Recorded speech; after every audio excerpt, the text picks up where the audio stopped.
तो गाइस आज की इस वीडियो में हम डिस्कस करने वाले हैं अपने CHSL पेपर के इंग्लिश पोर्शन का। ठीक है, तो इंग्लिश हमारा 3 पार्ट में डिवाइड होता है, ग्रामर, वोकैब और कॉम्प्रिहेंशन। ठीक है, तो ग्रामर हमें इवनिंग में पढ़ना है। ठीक है, ग्रामर हमें इवनिंग में पढ़ना है। ठीक है, इसका पहला स्टेप क्या होगा, हमें सबसे पहले अपना जो है ग्रामर का सिलेबस कंप्लीट करना है। वो कहाँ से कंप्लीट करना है, या तो आप किसी की ऑनलाइन लेक्चर देख सकते हैं, या फिर जिस टॉपिक में आपको नहीं समझ में आ रहा है, या फिर आप कोई सी भी बुक फॉलो कर सकते हैं। ठीक है, आप यहाँ पे यूट्यूब पे सर्च कर सकते हैं बेस्ट बुक, ग्रामर की बेस्ट बुक SSC के लिए। ठीक है, फिर आपको डेली क्लास, अगर आप क्लास ले रहे हैं ऑनलाइन तो आपको डेली क्लास लेनी है, वरना अगर आप बुक से पढ़ रहे हैं तो आपको डेली बुक पढ़ना है। ठीक है, उसके बाद आपको आपके नोट्स जो है नोट्स बनाने भी हैं और उसको रिवाइज भी करना है। ठीक है, इसके यहाँ पे हमने नीचे पॉइंट लिख के भी रखा है कि आपको रिवीजन करना है। ठीक है, उसके बाद यहाँ पे आपको चैप्टर वाइज प्रैक्टिस भी करनी है। चैप्टर वाइज प्रैक्टिस करना बहुत ही ज़रूरी होता है। आपको जो सेकंड स्टेप आपका होगा उस क्या होगा कि आपको पूरे जो फुल सिलेबस है उसका भी रिवीजन करते रहना है, क्योंकि अगर आप जैसे ही रिवीजन करना छोड़ेंगे वैसे ही आप धीरे धीरे भूलने लगेंगे और आपकी सारी मेहनत जो है वो बर्बाद हो जाएगी। ठीक है,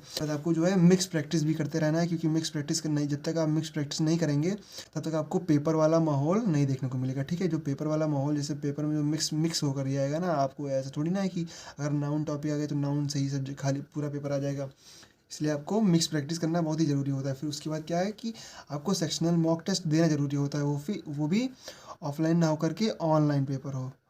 ऑनलाइन मॉक टेस्ट आपको देना ज़रूरी होता है। ठीक है, क्योंकि ऑनलाइन अगर आप पेपर देंगे तो आपको क्या होगा, वो टाइम टाइम बाउंडेशन में पेपर देना होगा, जिससे कि आपको पूरा पेपर वाला फीलिंग आएगा और आपको प्रेशर हैंडल करने में आपको बहुत ज़्यादा मदद मिलेगी। ठीक है, उसके बाद जो हमारा नंबर 2 सेक्शन आता है वोकेबुलरी का, उसमें हमको क्या करना है, इसको हमें मॉर्निंग में आधा से 1 घंटा देना है। ठीक है, इसमें हमको डेली टारगेट बनाना है कि डेली 20 20 25 या फिर 50 वर्ड आपको डेली मैक्सिमम याद करने हैं। ठीक है, उसको आप दिन भर में 2 से 3 बार रिवाइज कर सकते हैं। वोकेबुलरी में अगर आप इतना कर लेते हैं तो आपके एग्ज़ाम के लिए बहुत ही अच्छा होगा। ठीक है, उसके बाद हमारी बात आती है कॉम्प्रिहेंशन की। कॉम्प्रिहेंशन में हमें हमारा पहला स्टेप क्या होगा कि पहले ग्रामर और वर्ब पढ़ें। ठीक है, कॉम्प्रिहेंशन पढ़ने से पहले हमें ग्रामर पे अपनी ध्यान देना चाहिए। ठीक है, तो जब आपका ग्रामर पोर्शन खत्म हो जाए तब आप अपना कॉम्प्रिहेंशन जो पोर्शन है उसको स्टार्ट कर सकते हैं। ठीक है, उसके बाद क्या करें, यहाँ पे शॉर्ट स्टोरी जैसे कुछ पढ़ें।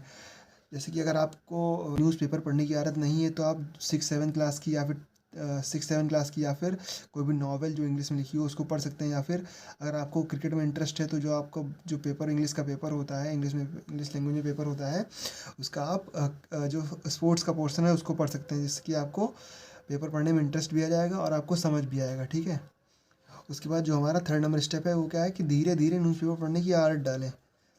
धीरे धीरे जब आप न्यूज़पेपर पढ़ने की आदत डालेंगे तो आपके लिए बहुत ही बढ़िया होगा और आपको आपकी जो वोकेबुलरी है बहुत अच्छी हो जाएगी।